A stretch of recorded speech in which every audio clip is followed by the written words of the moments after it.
100 লাল উট পুরস্কার পাবো এই আশায়। এই কথাগুলো যখন আমার ভেতরে আসে, তখন আমার আমল আর আমার সামনে থাকে না, তখন আমার ভয়গুলো আমার সামনে এসে যায়। কারণ একজন মানুষ যদি আল্লাহর কাছে ক্ষমা পাওয়ার জন্য নিজের আমলগুলোকে তাকওয়ার সাথে আল্লাহর সামনে পেশ না করতে পারে, এই মানুষের 4 পয়সার দাম নেই। অথচ আমরা নামাজ পড়ি, আমরা মনে করি আমাদের নামাজ কবুল। আমরা দিন ধর্ম মানতেছি, মনে করতেছি এটাই আমার জন্য নাজাতের পথ। বিন্দু পরিমাণ নাজাতের পথ হবে না যদি আল্লাহর দরবারে তাকওয়া হাসিল ছাড়া এই ইবাদতকে আল্লাহর সামনে পেশ করা হয়।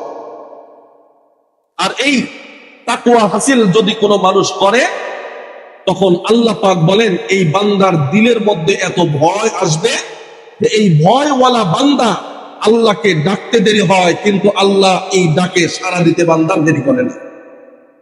তাকওয়া হাসিল করার আরো একটি বড় মাধ্যম হলো, কোন মানুষ যদি তাকওয়া অর্জন করতে পারে, তাহলে এ মুস্তাজাবুদ দাওয়াত হয়ে যায়।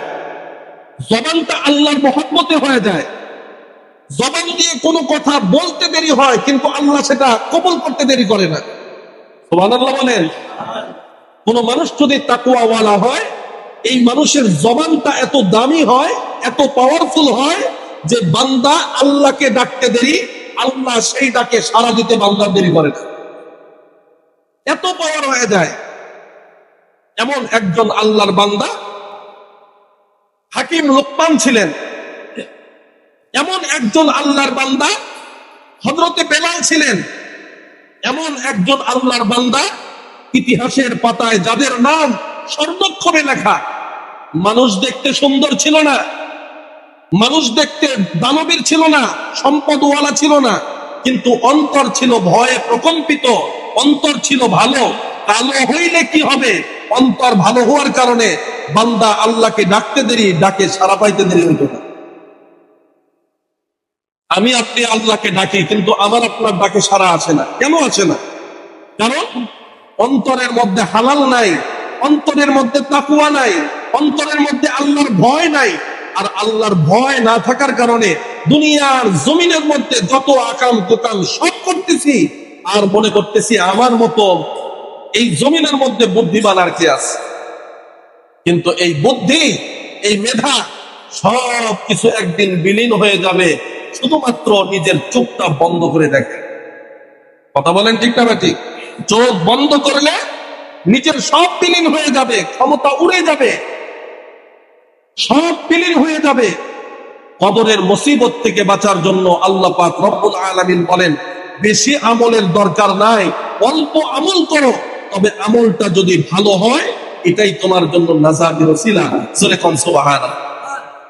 আল্লাহ পাক রব্বুল আলামিন সূরা মুলকের 2 নম্বর আয়াতের মধ্যে আল্লাহ বলেন, আল্লাযী খালাকাল মাউতা ওয়াল হায়াতা লিয়াবলুয়াকুম আইয়ুকুম আহসানু আমালা।